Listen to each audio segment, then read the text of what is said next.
때가 찼고 하나님의 나라가 가까이 왔으니 회개하고 복음을 믿으라. 예수님의 첫 번째 선포이며 또 예수님의 가르침의 핵심입니다. 하나님의 나라. 예수님은 하나님의 나라를 선포하셨고 하나님의 나라를 전도하셨으며 하나님의 나라를 비유로 설명해 주셨고 또한 기적을 통해서 하나님의 나라를 간접 체험하게 하셨습니다.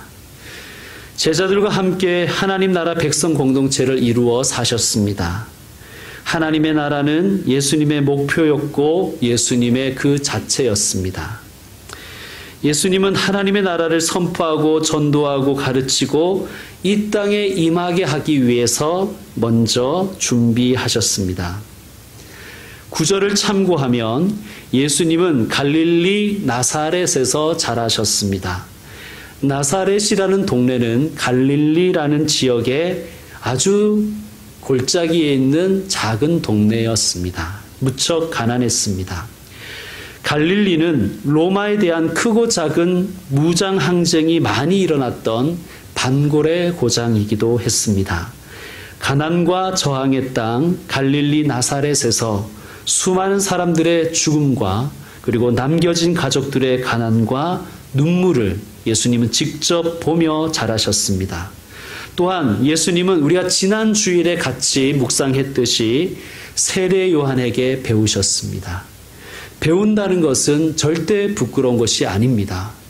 스승이 있다는 것은 부끄러운 것이 아니라 오히려 자랑스러운 것이라고 말씀드렸습니다. 그리고 오늘 본문에 우리가 읽었듯이 예수님은 두 가지를 준비하셨습니다. 첫째는 세례를 받으셨고 둘째는 시험을 당하셨습니다.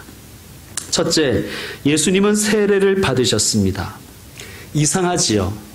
오늘 설교 제목처럼 예수님은 죄가 없으신데 왜 세례를 받으셨을까요? 주석책을 찾아보면 예수님의 세례는 공생애의 출발을 알리는 대관식이라고 설명이 붙어 있습니다. 공생애의 취임식이라는 것이죠. 저는 아주 좋은 해석이라고 봅니다. 그런데 이런 질문이 생겨요. 그런데 꼭 세례여야만 했을까? 질문이 생기시나요? 네, 질문이 있어야 신앙이 단단해집니다. 동일한 질문을 한 이가 있습니다. 바로 세례 요한입니다. 병행 본문인 마가복음과 마태복음과 누가복음이 이렇게 병행하는 본문들이 많습니다. 그래서 어떤 복음서에서 말씀을 읽었을 때는 다른 복음서에서도 참고하는 것이 좋습니다.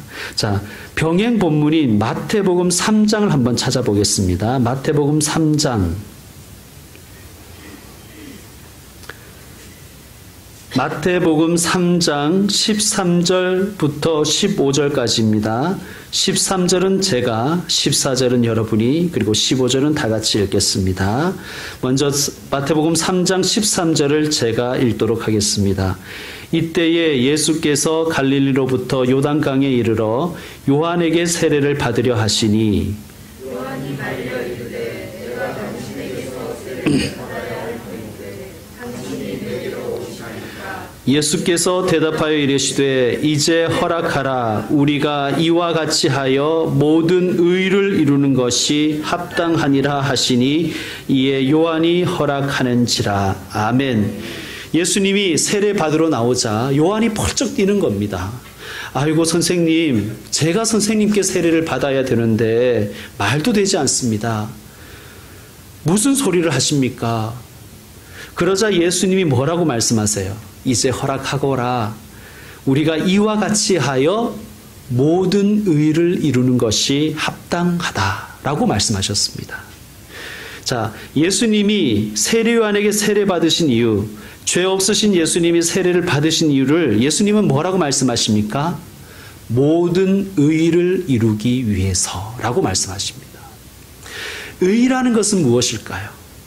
우리가 성경을 쭉 연구해 보면요, 의는 뭐 복잡하게 설명을 할 수밖에 없지만 간단하게 설명드리면 하나님과 바른 관계 속에 있는 것이 의입니다. 바른 관계 맺기. 내가 하나님과 바른 관계를 맺는 것 의입니다. 이것을 우리는 개인 구원이라고 하지요. 또 이웃이, 이 사회가 하나님과 바른 관계를 맺게 하는 것, 우리는 우리가 해야 할 일이고 사회 구원이라고 합니다. 또한 피조 세계가 하나님과 바른 관계 속에 있게 하는 것 의로운 일입니다. 이것을 우리는 자연 구원이라고 하는 것입니다. 그래서 예수님은 모든 의를 이루기 위해서 나는 세례를 받는다, 그렇게 말씀하신 것입니다. 여러분 기억하십시오. 예수님이 왜 세례를 받으셨는가? 모든 의를 이루기 위함입니다. 여러분, 저와 여러분을 구원하시고 이 땅을 구원하시기 위해서 예수님은 세례를 받으셨습니다. 그리고 모든 의를 이루는 일에 세례 요한과 함께 하신 것입니다. 마찬가지로 예수님이 저와 여러분을 부르고 계십니다. 어디에 부르실까요? 모든 의를 이루는 일에 우리를 부르십니다. 우리가 이와 같이 하여 모든 의를 이루자. 자, 문제는 나를 구원하시고 이웃을 구원하게 하시고 세상을 구원하는 모든 일을 이루는 일이 내 생각과 다르다는 것입니다. 지금 세례 요한이 그러잖아요.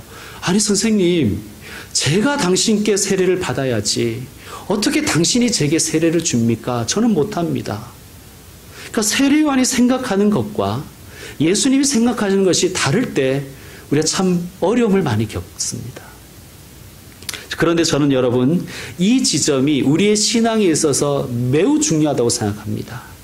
사랑하는 성도 여러분, 모든 의를 이루는 일은 때로 나의 생각과 그동안 내가 경험한 것과 다를 수도 있다는 것을 우리는 인정해야 합니다. 그런데 문제는 우리들은요, 자꾸만 내가 아는 것만 옳다고 하는 거예요. 내가 경험한 것만 옳다고 하는 것입니다. 여러분, 우리는 왜 내 마음에 드는 일만 하려고 할까요? 간혹 안타까운 분들이 있습니다. 주의 일을 함께 하다가 자기가 생각했던 것과 다르면 그만둬버리는 분들을 많이 만났습니다. 왜 해야 하는가? 자기는 납득이 되지 않아서 못하겠다는 거예요. 물론 충분히 인간적으로는 이해합니다. 그럴 수 있습니다. 우리는 연약한 사람이니까요. 그런데 문제는 우리는 늘 그렇게 주의를 했다는 것입니다. 감정 틀어지면 안 하고, 기분 나쁘면 안 하고, 그냥 갑자기 하기 싫어서 안 하고, 기도를 했는데 응답이 없어서 안 하고, 내가 그동안 외웠던 사도신경과 주기도문과 달라서 안 하고, 우리는 그러는 것입니다. 그다음 우리는 자꾸 내 생각과 내 경험대로 움직여야 의라고 생각하는 거예요. 사랑하는 여러분, 어떻게 납득되는 일만 하겠습니까? 우리 주님은 우리보다 훨씬 크시고 위대하신 분이시잖아요. 우리 피조물인 우리가 창조주이신 하나님을 어떻게 다 이해하겠습니까? 이해하겠다고 하는 것, 이해했다고 하는 것 자체가 교만이 아니겠습니까? 여러분, 우리가 가야 하는 신앙의 길, 하나님 나라의 길은 모든 의를 이루는 길입니다. 근데 그 길은 때로 우리의 예상과 어긋나고 우리의 기대에 부합하지 않으며 상식적으로 납득되지 않을 때도 있다는 것을 인정하는 저와 여러분이 되셔야 할 것입니다. 믿음의 조상이라고 하는 분이 있죠. 아브라함. 믿음의 조상이라는 것은 우리 믿음의 모델이라는 뜻입니다. 아브라함은 75세 때 하나님의 부르심을 받았습니다. 너는 너의 고향과 친척과 아버지의 집을 떠나 내가 내게 보여줄 땅으로 가라고 하나님이 명령을 하신 거예요. 75세라는 나이, 여러분 모험할 나이는 아니지 않습니까? 이 명령, 아브라함이 예상한 명령이겠습니까? 아브라함이 기대한 명령이겠습니까? 아마 아브라함은 어쩌면 그냥 갈대아 우르에서 여생을 편안하게 보내는 것을 기대했을지도 모릅니다. 간혹 전도하면서 말이죠. 간혹 가다 봉사하면서 말이죠. 아브라함이 이 하나님의 말씀이 납득되었을까요? 그런데 믿음의 조상인 아브라함은 어떻게 합니까? 이에 아브라함이 여호와의 말씀을 따라갔고, 할렐루야입니다. 그래서 아브라함은 우리 믿음의 조상이 되는 것입니다. 어디 이뿐입니까? 하나님께서 아브라함에게 100세의 아들을 주신 거예요. 그런데 어느 날 하나님께서 이런 명령을 내리십니다. 네 아들, 네 사랑하는 독자 이삭을 데리고 모리아 땅으로 가서 내가 내게 일러준 한 산 거기서 그를 번제로 드리라. 납득할 수 있는 명령입니까? 여러분 입장 바꿔놓고 한번 생각해 보세요. 어느 날 갑자기, 그것도 어렵게 얻은 아들인데, 어렵게 얻은 딸인데 하나님께서 데려가신다 그러시는 거예요. 바치라는 거예요. 여러분 이해하시겠습니까? 상식적이고 합리적입니까? 그런데 아브라함이 어떻게 합니까? 아브라함이 아침에 일찍이 일어나, 그냥 하기 싫어서 억지로 한 게 아니라 아침에 일찍이 일어나 하나님이 자기에게 일러주신 곳으로 가더니, 여러분 아브라함이 그랬고 수많은 믿음의 선배들이 그랬습니다. 예수님 역시 마찬가지입니다. 예수님께서는 하나님의 모든 의를 이루시기 위해서 오직 순종하셨습니다. 여러분 우리는 어떻게 해야 되겠습니까? 예수님의 제자가 되기를 원하는 우리는 어떻게 해야 될까요? 하나님이 우리를 부르셨습니다. 하나님 나라의 일을 함께 하자고 우리를 부르셨어요. 때로는 그것이 우리의 마음에 들지 않을 수도 있습니다. 때로는 우리의 생각과 다르고 우리의 기대에 부합하지 않고 또 그것이 우리가 납득할 수 없는 방식으로 하나님은 우리와 함께 일하기를 원하실 때가 있을 것입니다. 우리는 좋은 일만 하려고 합니다. 누구에게? 나에게 좋은 일. 혹은 조금 더 나가면 그냥 내 가족에게 좋은 일 정도만 하려고 합니다. 아니 여기서 조금 더 나가면 우리 교회에 좋은 일 정도로 하려고 합니다. 그리고 기준은 언제나 내가 기준이죠. 내가 보기에 좋은 일. 여러분 하나님은 의로우신 분이시고 의로운 일을 하시는 분이십니다. 하나님은 우리가 바른 일을 하기를 원하세요. 근데 우리는 좋은 일을 하기를 원한단 말이에요. 여러분 바른 일과 좋은 일 중에서 무엇을 선택하시겠습니까? 물론 우리가 좋아하는 그 일이 바른 일이면 금상첨화지만 그렇지 않은 경우도 있지 않습니까? 요즘 교회는 사회복지 yes, 사회비판 no라고 합니다. 그러니까 사회복지를 해야 칭찬을 받는 것이죠. 그래서 교회들마다 그냥 사회복지에 그냥 안달을 내고 있습니다. 사회비판은 없는 것이죠. 여러분 우리가 한번 생각해 보십시다. 예수님이 사회복지하러 이 세상에 오셨습니까?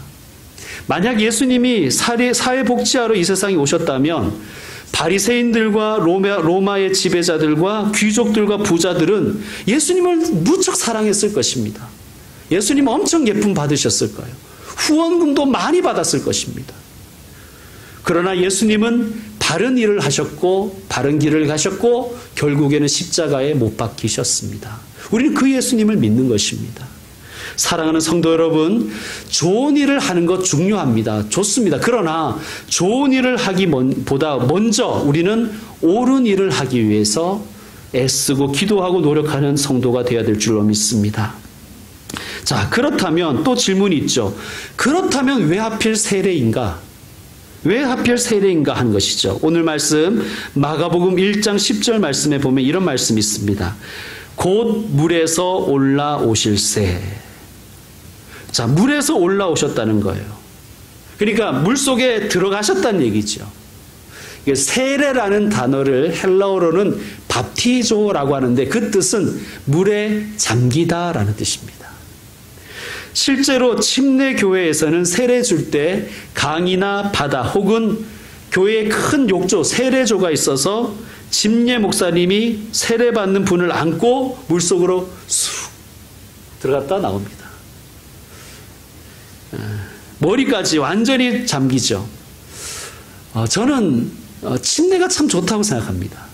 장로교회 목사지만 침례가 참 좋다고 합니다. 여러분 오해하지 마십시오. 우리 장로교회도 침례를 허용합니다.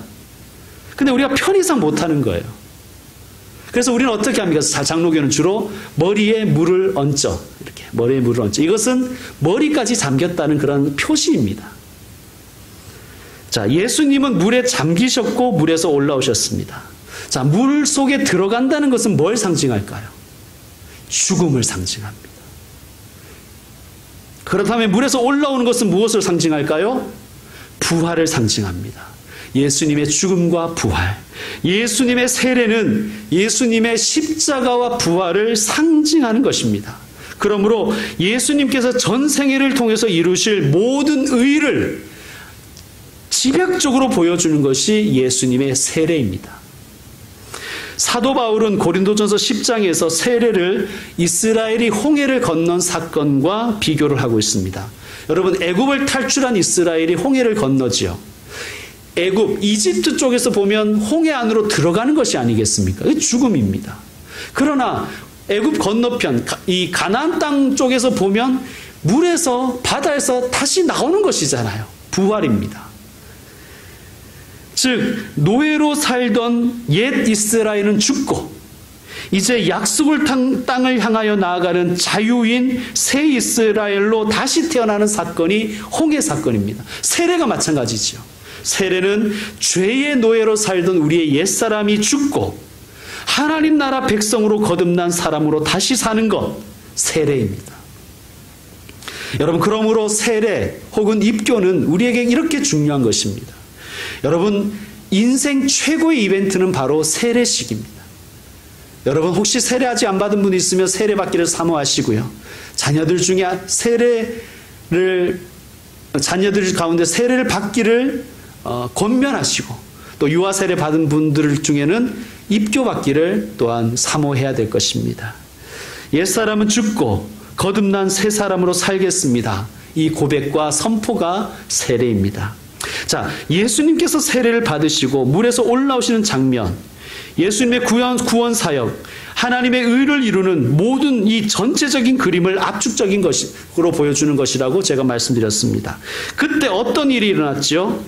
하늘이 갈라지고 성령이 비둘기같이 예수님에게 내려오심을 보시더니 라고 말씀하고 있습니다. 자, 예수님께서 물에서 올라오실 때 성령께서 예수님께 임하셨습니다. 그리고 11절에 보면 이런 말씀이 있습니다. 하늘로부터 소리가 나기를 너는 내 사랑하는 아들이라 내가 너를 기뻐하노라. 말씀이 임했습니다. 하나님께서 함께 하셨습니다. 자, 모든 의를 이루는 일이 예수님 혼자만의 일이 아니라 성부, 성자, 성령께서 함께 이루시는 합력의 사역인 것이 바로 이 장면에서 선포되는 것입니다. 복음을 압축적으로 보여주는 것이죠. 여러분, 그러므로 이 모든 일을 이루는 이 일에 교회와 성도는 합력해야 되고 그것을 기뻐해야 될 줄로 믿습니다. 그것이 우리가 해야 될 바른 일인 것입니다. 두 번째로 시험 받으심에 대해서 생각해 보십시다. 자, 질문을 드리겠습니다.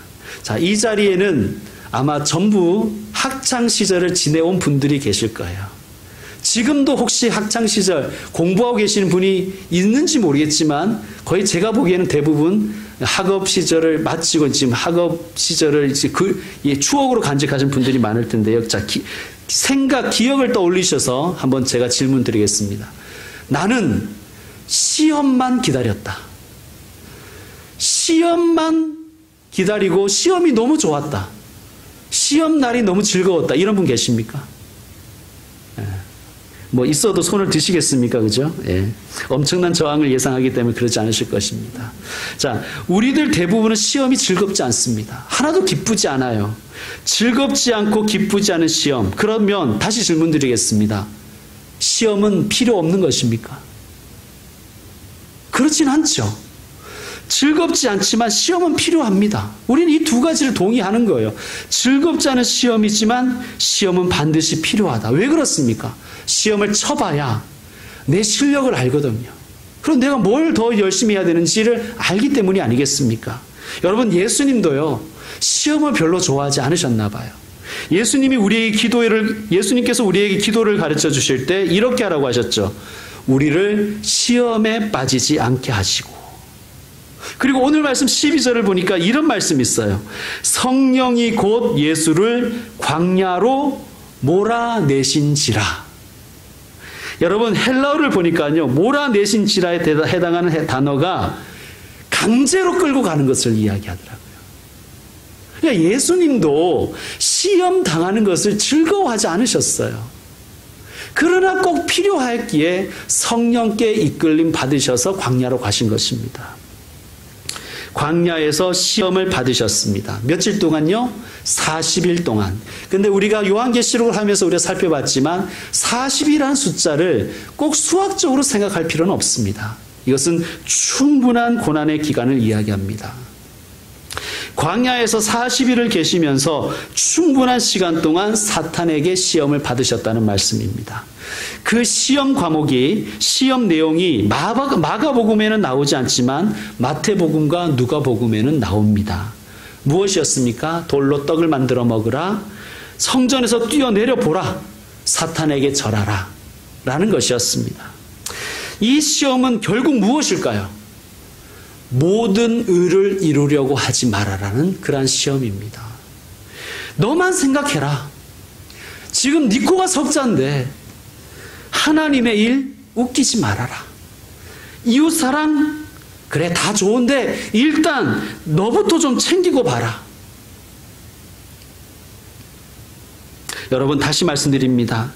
우리는 예수님을 따라가는 사람이지요. 예수님은 모든 의를 이루기 위해서 이 땅에 오셨습니다. 그 의는 무엇입니까? 내가 하나님과 바른 관계 맺는 것입니다. 근데 돌로 떡덩이 만들어 먹는 것이 하나님과 무슨 관계와 무슨 상관이 있겠습니까? 나로 인하여 이웃이 하나님과 바른 관계를 맺게 하는 것, 피조 세계가 하나님과 바른 관계를 맺도록 하는 것, 이것이 모든 의인데 사탄의 시험은 이것들을 뛰어넘으라는 거예요. 그거 신경 쓰지 말라는 것입니다. 이게 예수님 당하신 시험이에요. 이게 결국은 뭐냐 하면 십자가 지지 말고 왕이 되라는 그러한 유혹입니다. 여러분 예수님은요 원래 그럴 능력이 있는 분이셨어요. 충분히 그럴 자격이 있는 분이셨어요. 여러분 능력도 없고 자격 없으면 이게 시험이 아니죠. 그러나 예수님은 십자가 지지 않으셔도 되고 십자가 지지 않으셔도 영광 가운데 왕이 되실 수 있는 분이세요. 그런 능력과 자격이 충분하신 분이십니다. 그러니까 이게 시험이 되는 것입니다. 십자가 지지 않고 왕이 될 수도 있지 않느냐. 그러나 여러분 우리가 아는 것처럼 예수님은 이 시험들을 이기셨습니다. 여러분 우리도 언제나 이 시험 가운데 있습니다. 너 좀 챙겨라. 너만 좀 챙겨라. 너 가족과 너 교회만 챙겨라. 네 코가 석자인데 지금 누구 걱정하느냐? 여러분 우리는 그렇지 않습니다. 우리는 모든 의를 이루기 위해서 부름을 받은 사람이에요. 자 13절에는 아주 독특한 말씀이 있어요. 광야에서 40일을 계시면서 사탄에게 시험을 받으시며 누구와 함께 있어요? 들짐승과 함께 계시니. 들짐승과 함께 계시니. 자 들짐승과 함께 있는 그림, 어떤 그림을 연상하십니까? 반려견과의 산책 뭐 이런 걸 연상하시면 안 됩니다. 고양이 이런 걸 연상하지 마시고요. 여러분 우리는 이게 성경을 배경으로 한 문화권이 아니기 때문에 이게 익숙하지 않아요. 그런데 이 성경을 많이 알고 성경 말씀을 많이 외웠던 유대인들은 이 말씀을 딱 들으면 딱 연상되는 사람이 있어요. 들짐승과 함께 있었던 사람이 누구였겠습니까? 예? 아담이었습니다. 여러분 에덴 동산에서 아담은 들짐승과 함께 살았죠. 그런데 그 첫사람 아담은 모든 의를 이루는 일에 실패해버렸습니다.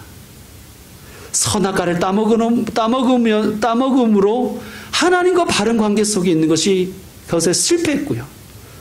그것을 또 배우자에게 권함으로써 다른 사람이 하나님과 바른 관계에 있는 그러한 것을 돕는 일에도 실패해버렸고 피조 세계가 하나님과 바른 관계 속에 있는 것을 방해해버렸습니다. 그러나 둘째 아담이신 예수님은 이 사명에서 모든 의를 이루는 이 사명에서 승리하신 것입니다. 여러분, 예수님은 하나님의 아들로서 이 땅에 오셨고 다윗의 자손으로 오셨지만 사람의 아들의 길로 가셨다고 말씀드렸죠. 마찬가지입니다, 여러분. 예수님은 충분히 아담보다 더 뛰어난 분이셨지만 기꺼이 둘째 아담의 위치에 오셨고, 그리고 둘째 아담으로서 하나님에게 영광 올려드리는, 하나님의 모든 일을 이루어드리는 일에 승리하셨습니다. 그리고 저와 여러분을 이 일에 초청하시는 것입니다. 이것이 우리의 사명인 줄로 믿습니다. 이제 말씀 마무리하겠습니다. 때가 찼고 하나님의 나라가 가까이 왔으니 회개하고 복음을 믿으라. 여기에서 가까이 왔다는 말씀은 이제 곧 온다는 coming soon의 의미가 아니라 바로 옆에 와 있다는 뜻입니다. 가까이 있다는 뜻입니다. 바로 옆에 가까이 와 있으니 그 나라를 선택하라는 것입니다. 바로 대안으로서 하나님의 나라가 우리에게 있으니 우리가 그 나라를 선택하라는 뜻입니다. 세상 나라를 선택하지 말고 하나님의 나라를 선택하라는 거예요. 바로 옆에 있으니. 회개하고 복음을 믿어 개인 구원을 이루고 삶의 방향을 바꾸고 죄와 사망을 향해 달리는 길에서 돌아서고 나의 심령이 고침받음으로 구원의 길을 선택하라는 것입니다. 그리고 이웃과 세상을 섬기는 일에, 이웃과 세상이 하나님과 바른 관계 맺는 일에 헌신하라는 것입니다. 우리의 눈에 보이는 이 현실이 모든 것이 아닙니다. 우리는 보이지 않는 하나님의 나라를 믿는 것입니다. 우리의 삶의 현실은 암울하고 참으로 힘든 세상에 우리는 살고 있죠. 그러나 이것이 끝이 아니라는 거예요. 우리 가까이에 하나님의 나라가 있다는 것입니다. 여러분, 신앙은 명상의 세계가 절대 아닙니다. 바라는 것들의 실상이요 보이지 않는 것들의 증거입니다. 회개하고 복음을 믿음으로 하나님의 나라를 선택할 수 있습니다. 그러므로 여러분, 이번 한 주간 살아가시면서 또 일평생 살아가시면서 하나님의 나라의 백성으로 살아가는, 언제나 하나님의 나라를 선택하는 저와 여러분 되셔서 모든 의를 이루어 가십시다. 기도하겠습니다.